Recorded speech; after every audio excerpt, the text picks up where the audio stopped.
Okay, let's unpack this. Have you ever wondered where the next big wave of innovation is really brewing, or maybe how technology is reshaping global economies in ways we didn't expect?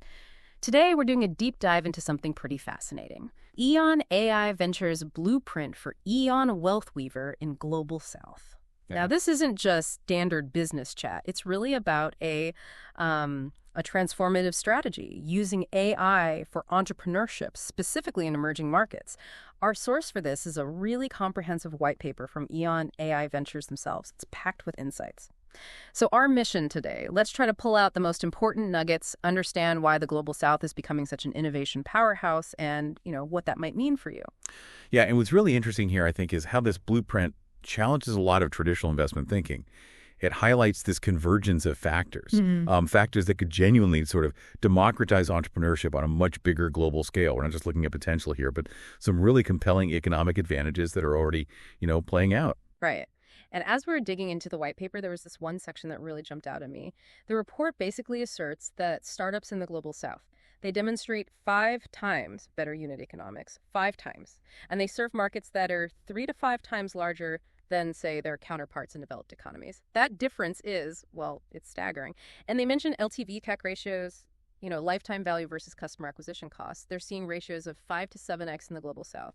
Compare that to maybe 2 to 3x in developed markets. So basically, for every dollar you spend getting a customer, these businesses are getting significantly more value back. Exactly. And that fundamentally redefines how you might assess risk, especially in early stage investing, right? It suggests that maybe profitability is becoming a key feature of these markets, not just potential down the road. And these superior unit economics, they're largely driven by operational costs being way lower. We're talking 60 to 85% lower across key areas. Take customer acquisition costs, for example. The Topper says they can be like 73% lower, maybe $50 to $800 compared to $250 up to $3,500 in US markets. Think about the impact that has on your bottom line. To make it really concrete, they give this example, a 10-person tech team in a Global South maybe costs around $29,900 a month. In the US, over $100,000. Like $103,000, that's a 71% saving. It just flips the script, doesn't it? Instead of needing huge amounts of capital just to chase market share, these businesses can scale, often quite impressively, with much lower burn rates. It fosters a more sustainable kind of entrepreneurship. That's a really fascinating point about capital efficiency driving innovation globally now. So, okay, given these compelling economics, the big question is, what's actually driving this opportunity? What are the underlying forces? And, how might that shape your perspective if you're looking at emerging markets? The report points to 4 key factors. It's not just one single thing. It's this powerful convergence. First up is the demographic dividend. And this isn't just, there are lots of young people. It's about the economic growth potential you get when the working age population is much bigger than the dependent population. You've got 90% of the world's youth in developing nations. EON and WealthWeaver specifically targets 1.8 billion young people aged 15 to 29. That's a massive dynamic workforce ready to innovate. Second, AI democratization. Think no-code and low-code tools. That market's projected to hit, $388 billion by 2030? It basically removes those traditional technical barriers. You don't need to be a hardcore coder anymore. Third, mobile-first ecosystems. These regions are often leapfrogging older infrastructure, meaning they skip the old stuff, go straight to advanced tech, like mobile banking without needing tons of physical branches. It's all built on mobile tech that's everywhere. And fourth, government support. There's actually massive investment going into AI development across many Global South regions. Those 4 pillars together. Yeah, it really does sound like a perfect storm for opportunity. Yeah. But which one, if you had to pick, feels like the most foundational? Or maybe the one that outside investors are still underestimating? That's a great question. They're all critical, obviously. But I'd probably argue the AI democratization piece, the no-code element, is the real game changer, the great equalizer. Because it's not just about having a large youth population. It's about enabling that population to build things without needing, years of specialized coding training first. It just broadens the talent pool massively in a way that traditional tech hubs maybe can't easily replicate. That makes sense. It unlocks potential that was previously bottlenecked by technical skill requirements. Exactly. And this whole strategic approach, according to the white paper, targets a $3.5 trillion GDP opportunity by 2030. And get this, 90% of the benefits are projected to go directly to developing countries. It really is a complete rethink of where market focus should be. It really is a fundamental shift. And The blueprint doesn't just talk theory. It gives detailed market entry strategies with specific examples that honestly are quite eye-opening. Let's take India. They call it scale and sophistication. Over 159,000 officially recognized startups, producing like 118 to 120 unicorns valued at $354 billion.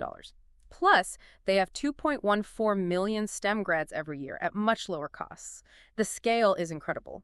Then you look at Africa. The theme is mobile money innovation. 835 million mobile money accounts. That's nearly half the global share, 48%. And M-Pesa alone processes something like $236 billion annually.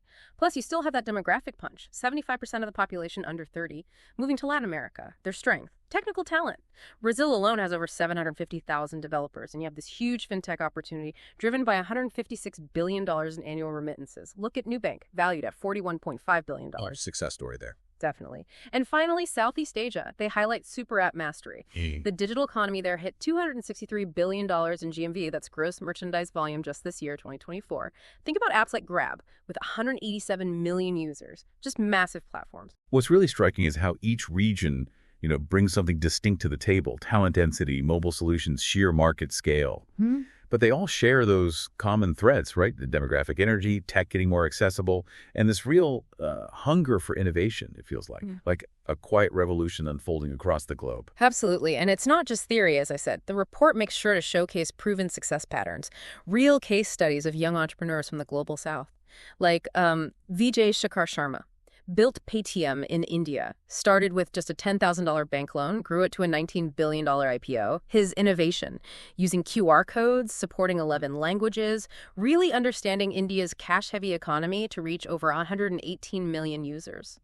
Or Kennedy Ixi with Kippa in Nigeria. He used no-code tools to help digitize small businesses, made Forbes 30 under 30. It shows that even non-technical founders can build really viable companies, especially with a mobile-first mindset. Yeah, that's a powerful example of the AI democratization point you made earlier. Exactly. And one more.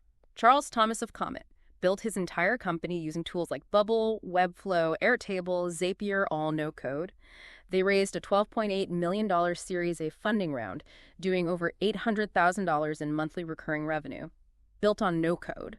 These stories, they really do redefine what it means to be an entrepreneur today, don't they? They prove that you can build world-class companies without needing that traditional deep tech background or, frankly, massive amounts of initial capital, especially when you leverage this AI democratization trend.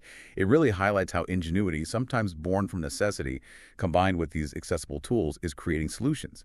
Solutions often bypass the complexities we see in developed economies, and that leads to these incredibly capital-efficient, scalable businesses. So thinking bigger picture now, how does all this fundamentally shift the landscape, not just economically, but for tackling, critical global challenges? The blueprint talks about job creation multipliers. Apparently, one tech job in the global south creates maybe 2 to 4 indirect jobs. That's higher than the 1.5 to 2.5 in developed markets. That directly boosts local incomes and aligns with things like the UN Sustainable Development Goals. It also discusses technology transfer and innovation. How mobile-first solutions developed there often leapfrog Western versions in efficiency. Think of off-grid solar adoption in Africa, for example. Real leapfrog innovation. And maybe the most important point, economic democratization. It's about breaking down those geographical barriers, giving brilliant minds everywhere access to world-class resources to turn ideas into reality. Yeah, if we connect that to the bigger picture, EON WealthWeaver, as presented in the white paper, isn't just an investment strategy. It seems to be about fostering these inclusive platforms that can unlock really unprecedented opportunities and accelerate global development by empowering local talent. It feels like a strategic approach that benefits everyone, investors, yes, but also entire communities. So to wrap up our deep dive today, we've really explored how this EON WealthWeaver blueprint points firmly towards the global south as this major nexus for innovation. It's characterized by, superior economics, huge scale potential, and these unique demographic advantages we've discussed. And the white paper makes it clear there's this critical window of opportunity right now. It's the alignment of youth potential, AI becoming accessible, mobile infrastructure being widespread, and governments getting behind it. It really is a powerful convergence, creating potentially transformative value on a truly global scale. Which leaves us with a final thought, perhaps for you, the listener. What possibilities does this significant shift in global innovation open up for all of us? Not just in terms of business opportunities, but maybe in how we solve shared global challenges and ultimately create a more interconnected and empowered world.